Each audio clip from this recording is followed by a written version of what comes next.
Tricking, a sport that very little people have heard about, and when explained, they think it's gymnastics. But this is gymnastics. Double.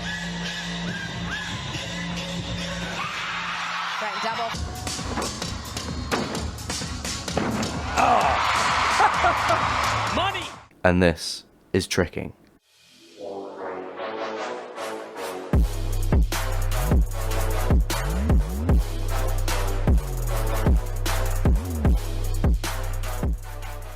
But that doesn't explain what it is.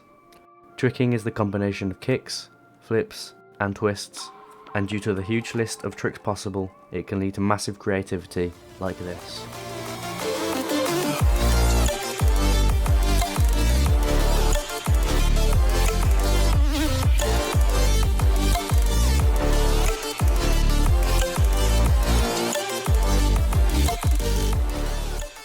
But where did it all start?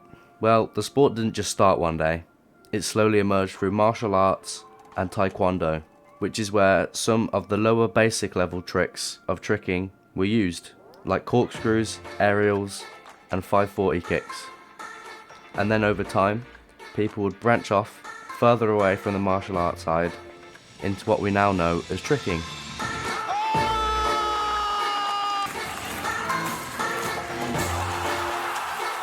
But not everyone started tricking, the sport had to grow.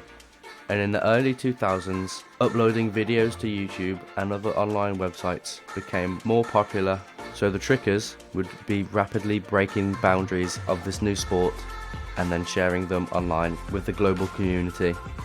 Trickers were breaking boundaries that they thought couldn't be done a few years ago. Competitions were being held around the world, inspiring new trickers every day to go out and try for themselves. As this was a sport with many different movements, it was very easy for trickers to progress and level up.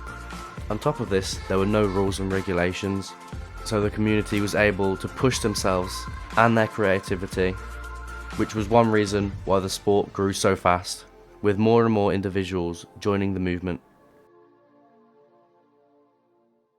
I found tricking back in 2008 when I started to do free running and parkour first.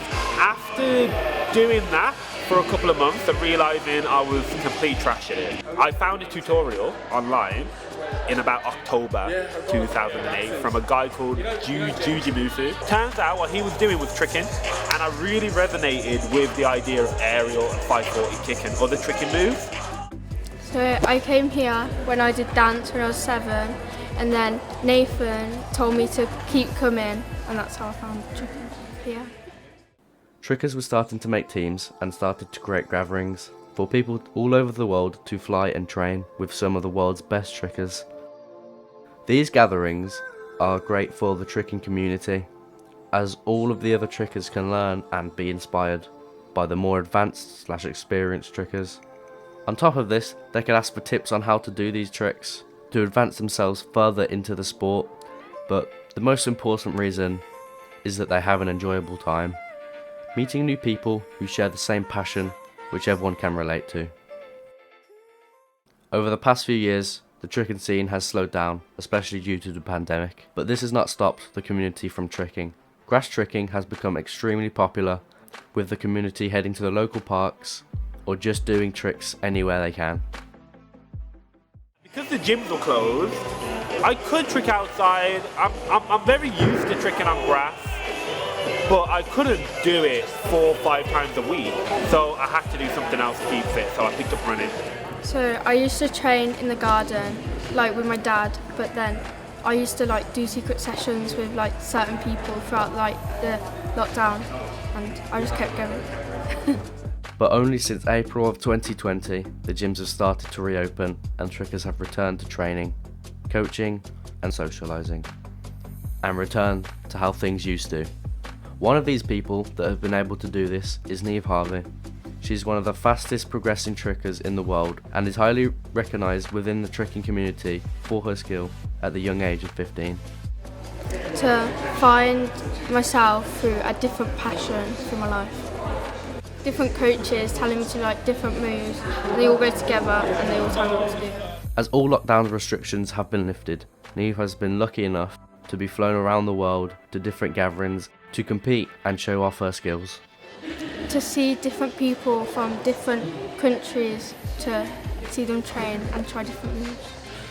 But because this sport isn't as popular and doesn't have millions upon millions of money involved within it, these gatherings are rare, with 10 to 20 major gatherings a year.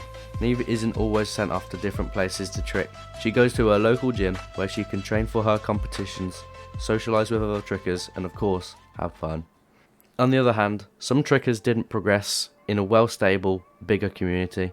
The trickers who have been training for 10 plus years have had to build the sport up.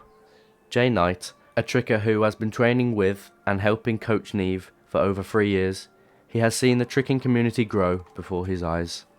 What made me pursue tricking and enjoy it? The freedom, 100%. Like, nobody was telling me what to do, and the community as well. So what made me pursue it was the freedom, the community, and the little bit of friendly competition that I had amongst my peers. Oh man, why do I trick? It's just like natural now. Like, it's like literally like breathing. Just seeing how people communicated, watching people's samplers. I grew out of my little circle of friends and I realized there's this big world of trickers. So then I made new little rivalries in my head, and that's what made me keep going. And then eventually, like I said, it just became a habit. Tricking makes everyone feel different, and people who take part can make their own twist on the sport, which makes it extremely popular and unique, as people don't have to do things within a rule book, meaning trickers are able to be creative with no restrictions. But tricking isn't just where you can throw yourself around and expect to land everything. The tricks take dedication, concentration, and a lot of time. The skilled trickers have put thousands upon thousands of hours into their training and have multiple months just to do one trick.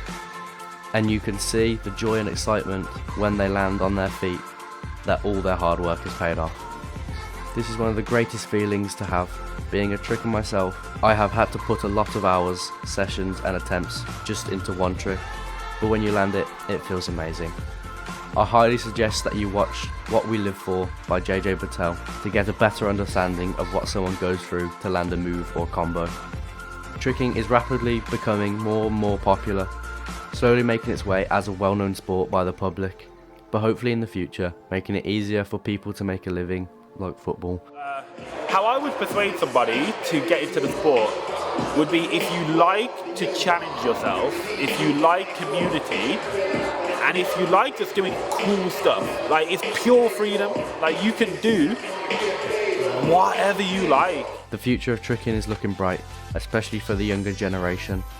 Whether it's the levels of tricking they have, the opportunities that this generation will leave for them, or the growth that they can make through social media to make this sport more than just a way of exercise or amusement, but a way of income.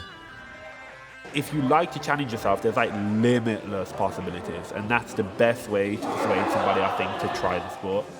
For now, I believe this is one of the most creative and exciting sports to either watch or to take part in, and that's why I've decided to make this documentary, to hopefully inspire you to try the sport or to invest some time into watching some of the amazing things that these people can do.